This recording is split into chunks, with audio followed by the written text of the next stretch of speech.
Israel Iran యుద్ధం ఏ తీరానికి చేరుతుంది? మూడో ప్రపంచ యుద్ధంతో నాశనం చేస్తుందా, లేదంటే సంయమనం పాటిస్తుందా? ఇదే ఇప్పుడు ప్రపంచాన్ని ఆందోళన పరిచే విషయం. అలాగే ఇజ్రాయెల్కి ఓ వ్యూహం అంటూ ఉండాలి, కానీ అది లేదని గాలివాటంగా వెళుతుందనే విమర్శలు కూడా వినిపిస్తున్నాయి. ఇలాంటి వారి కోసమే రోమన్లు చెప్పే ఓ ప్రాచీనమైన సామెత ఉంది. సముద్ర ప్రయాణం మొదలుపెట్టినప్పుడు ఏ తీరానికి వెళ్లాలో ఆ గమ్యం తెలుసుండాలి, లేదంటే గాలివాటంగా అలలే తీసుకెళ్తాయి. అలా జీవితం కానీ వ్యూహం కానీ ఉండద్దంటారు. అయితే ఇజ్రాయెల్ ఇప్పుడు డైలమాలా పడింది. ఎందుకంటే ఇరాన్ ప్రతీకారం తీర్చుకునేందుకు ఏకంగా 180 బాలిస్టిక్ మిసైల్స్తో ఇజ్రాయెల్పై దాడి చేసింది. వాటిని 90% అడ్డుకుంది ఐడిఎఫ్ ఏర్పాటు చేసిన ఐరన్ డోమ్. ఇక తమ యుద్ధం ముగిసింది, మాతో మాత్రం పెట్టుకోవద్దు, ఇంతకు మించి ఇజ్రాయెల్ రెచ్చిపోతే మాత్రం తగిన బుద్ధి చెబుతాం, ఇజ్రాయెల్ కూడా లేకుండా చేస్తామని ఇరాన్ అంటోంది. కానీ ఇజ్రాయెల్ వ్యూహం ఏంటనేది ఎవరికీ అంతు చిక్కడం లేదు. వాస్తవానికి Iran supreme leader Ayatollah Ali Khamenei మొదట్లో ఖతర్ పారిపోయారు. కానీ దేశంలో తీవ్రమైన విమర్శలు వచ్చాయి. తమను వదిలేసి ఇజ్రాయెల్ భయానికి పారిపోయాడని ఆగ్రహం వ్యక్తం చేయడంతో అనూహ్యంగా ఆయన టెహరాన్లోని శుక్రవారం ప్రార్థనలో దాదాపు 40 నిమిషాలు ప్రసంగించారు. ఇలా ఖమేనీ చాలా అరుదుగా జనాల్లోకి వచ్చి ప్రసంగిస్తుంటారు. దాదాపు 4 ఏళ్ల తర్వాత ఆయన లక్షల మందిని ఉద్దేశించి మాట్లాడారు. ఇజ్రాయెల్కు వ్యతిరేకంగా ముస్లిం దేశాలన్నీ ఏకం కావాలి, అప్పుడే మనం సుఖంగా ఉండగలం. మేము హిజ్బుల్లా, హమాస్కు మద్దతిస్తూనే ఉంటాం. ఇప్పుడు ఇజ్రాయెల్పై దాడి చేశాం, ఇది కేవలం తాత్కాలిక శిక్ష మాత్రమే. మళ్లీ దూకుడుగా వస్తే మాత్రం ఇజ్రాయెల్ను నామరూపాలు లేకుండా చేస్తామని హెచ్చరించారు. కానీ ఇజ్రాయెల్ మాత్రం ఇంతవరకు ఇరాన్ మీద దాడి చేయకపోవడంతో ఏం ఆలోచిస్తుందనే దానిపై రకరకాల ఊహాగానాలు వినిపిస్తున్నాయి. మొత్తానికి ఇజ్రాయెల్ ఏదో చేసేస్తుంది అన్న భయం వల్లే సుప్రీం లీడర్ స్వదేశానికి వచ్చారు. ఇటు ఇజ్రాయెల్ ప్రధాని మాత్రం బుద్ధి చెబుతాం, ఇరాన్లో మత గురువులు దేశాన్ని పాలించకుండా చేస్తాం, ఆ దేశ ప్రజలకు ఈ మత గురువుల పిచ్చితనం నుంచి విముక్తి కలిగిస్తామని శపథం చేశారు. దీంతో ఇప్పుడు ఇజ్రాయెల్ ఎలా దాడి చేయబోతుంది, నిజంగానే దాడి చేస్తే ఇరాన్ రెస్పాన్స్ ఎలా ఉండబోతుందనే దానిపై తెగ చర్చ జరుగుతోంది. వాస్తవానికి ఇజ్రాయెల్ ఈ పాటికి యుద్ధం ప్రకటిస్తుందని అంతా అనుకున్నారు.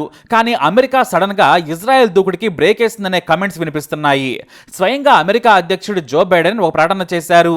నేను కనుక ఇప్పుడు ఇజ్రాయెల్ స్థానంలో ఉంటే ఇరాన్లోని ఆయిల్ క్షేత్రాలపై దాడి చెయ్యను, అది అంతర్జాతీయంగా అలజడికి కారణమవుతోంది, మితంగానే దాడి చేసి ఆయువు పట్టు మీద దెబ్బ కొట్టేవాడిని చెప్పారు. దీంతో ఇజ్రాయెల్ ప్రధాని బెంజమిన్ నెతన్యాహు ముందు ప్రకటించిన దూకుడును తగ్గించారు. కానీ దాడి మాత్రం పక్కా అంటున్నారు ఇజ్రాయెల్కి చెందిన మాజీ సైన్యాధికారులు. ఇటు ఇజ్రాయెల్ ప్రభుత్వం కూడా తీవ్రంగా ఆలోచన చేస్తోంది. ఇరాన్ను దెబ్బ కొడితే కోలుకోవద్దు, చావు దెబ్బ కొట్టాలని ప్లాన్ చేశారు. అయితే ఇప్పుడు ఇజ్రాయెల్ ముందు 4 ఆప్షన్స్ ఉన్నట్లు అమెరికా మీడియా కథనాలు రాసుకొచ్చింది.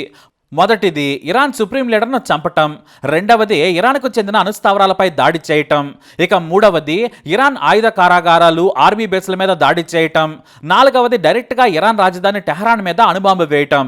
ఈ 4ంటిపైన ఇజ్రాయెల్ తీవ్రంగా చర్చిస్తున్నట్లు వార్తలు వస్తున్నాయి. ఇది తెలిసిన అమెరికా మాజీ అధ్యక్షుడు ఇజ్రాయెల్ను వారించినట్లు వార్తలు వస్తున్నాయి. ఇద్దరు చిన్నపిల్లలు ఇంటి వెనకాల కొట్లాడినట్లుగా ఇరాన్ ఇజ్రాయెల్ కొట్టుకుంటున్నాయి. వారి యుద్ధంలో పసలేదని తేల్చారాయన.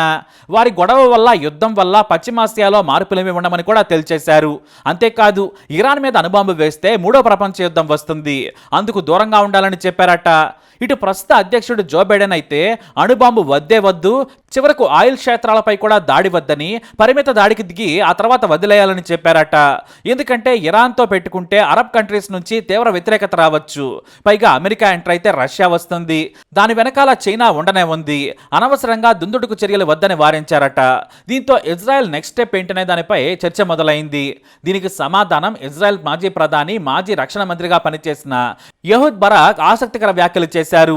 ఇజ్రాయెల్ సలహాదారుల్లో కూడా ఒకరైన మాజీ ప్రధాని బరాక్ ఏమన్నారంటే, ఇప్పుడు మాకు మంచి అవకాశం, ఖచ్చితంగా ఇరాన్ అణుస్థావరాలపై దాడి చేయాలి, అది అణుయుద్ధం చేసినంత పనవుతుంది, భవిష్యత్తులో మరోసారి అణు ప్రయోగాలు చేయకుండా నివారించినట్లు అవుతుందని సూచిస్తున్నారు.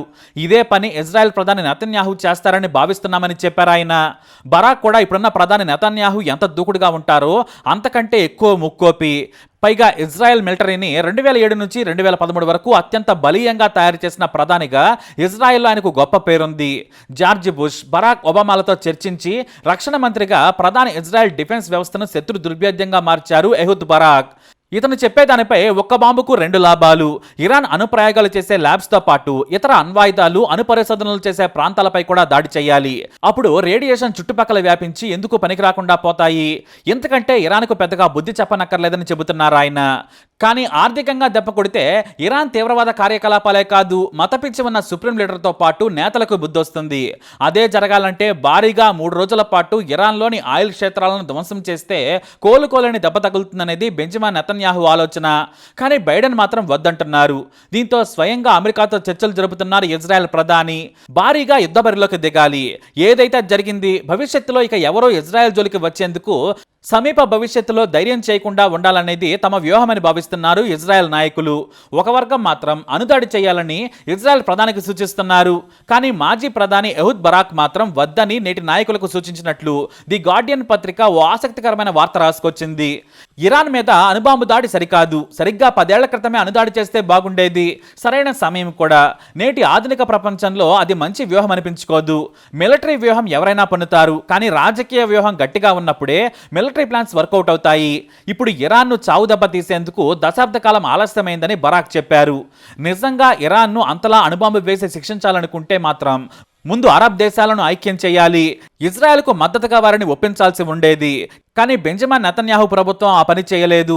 ఇప్పుడు అణుబాంబు దాడి చేస్తే ప్రాంతీయ యుద్ధం జరగచ్చు. అప్పుడు ఇజ్రాయెల్కే నష్టం. ఇప్పటికే లెబనాన్లోని హిజ్బుల్లాతో యుద్ధం చేస్తోంది. మరోవైపు గాజాలోని హమాస్ తీవ్రవాదులను చంపుతోంది. యెమెన్ తీవ్రవాదులను ఎదుర్కోవాల్సి వస్తోంది. యెమెన్లోని హౌతీస్ నుంచి అమెరికా రక్షణ కల్పిస్తోంది. ఇక ఇరాక్, జోర్డాన్, సిరియాలు ఇరాన్కు మద్దతు పలికితే తక్కువ సైన్యం ఉన్న ఇజ్రాయెల్ తట్టుకోలేదు, గెలవలేదు కూడా. అమెరికా ఆదుకోవాల్సి వస్తే అది 3వ ప్రపంచ యుద్ధానికి దారితీస్తుంది. అమెరికా ఎంత తక్కువగా వేలు పెడితే అంత మంచిది. లేదంటే ఇజ్రాయెల్కు కూడా నష్టమని బరాక్ హెచ్చరిస్తున్నారు. అమెరికా సాయం లేకుండా బయట మద్దతుతో ఇరాన్ ఆయుపట్టుపై దాడి మాత్రమే చేయాలి. అందులో ముఖ్యమైనది అణుస్థావరాలు, మిలిటరీ బేసుల మీద అటాక్ చేస్తే చాలని బరాక్ చెబుతున్నారు. ఇక ఇరాన్ కూడా అణ్వాయుధాల కోసం వెంపర్లాడుతోంది. అది లేకపోవడం వల్లే ఇజ్రాయెల్ రెచ్చిపోతుందని ఇరాన్ అంచనా వేసుకుంటోంది. 2015 నాటికే ఇరాన్ అణుపరిశోధనలు తీవ్రతరం చేసింది. అందుకే అమెరికా ఆంక్షలను ఎదుర్కొంది. 2015 నాటికి అమెరికాతో ఒప్పందం కంటే కూడా 30 రెట్ల యురేనియంను పోగేసుకుంది. వీటిలో 60% ప్యూర్ యురేనియం ఉందని అమెరికా అంచనా వేసింది.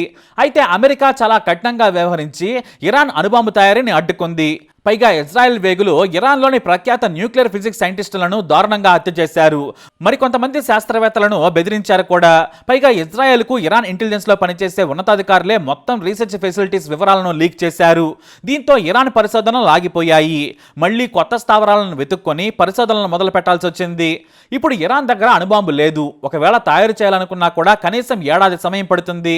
కాబట్టి ఇప్పుడు ఇజ్రాయెల్ అటాక్ను ఎదుర్కోవడం తప్ప మరో ప్లాన్ ఇరాన్ దగ్గర లేనే లేదు. మరి ఇజ్రాయెల్ కేవలం అణుస్థావరాలపై దాడికే పరిమితం అవుతుందా, లేదంటే ఆయిల్ క్షేత్రాల మీద బాంబులేసి తగలబెడుతుందా, ఇరాన్ సుప్రీం లీడర్ నివాస స్థలంపై బాంబులు వేస్తుందా అని అంతా భయపడుతున్నారు. ఈ అన్నింటిపైన దాడులు చేస్తే మాత్రం భారత్కు కూడా తీవ్ర నష్టమే. భారీగా ఆయిల్ ధరలు పెరిగే ఛాన్స్ ఉంది. కాకపోతే మనం ఇరాన్ నుంచి ఇంపోర్ట్ చేసుకునేది తక్కువే.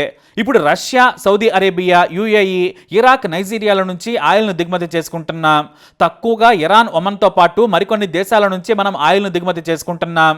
కానీ ఇజ్రాయెల్ భారీగా ఇరాన్ మీద దాడి చేస్తుందన్న భయం వల్లే మన స్టాక్ మార్కెట్లో 11 లక్షల కోట్ల నష్టం జరిగింది. నిజంగా యుద్ధం మొదలైతే మాత్రం తీవ్రంగా స్టాక్ మార్కెట్ కుప్పకూలటం ఖాయం.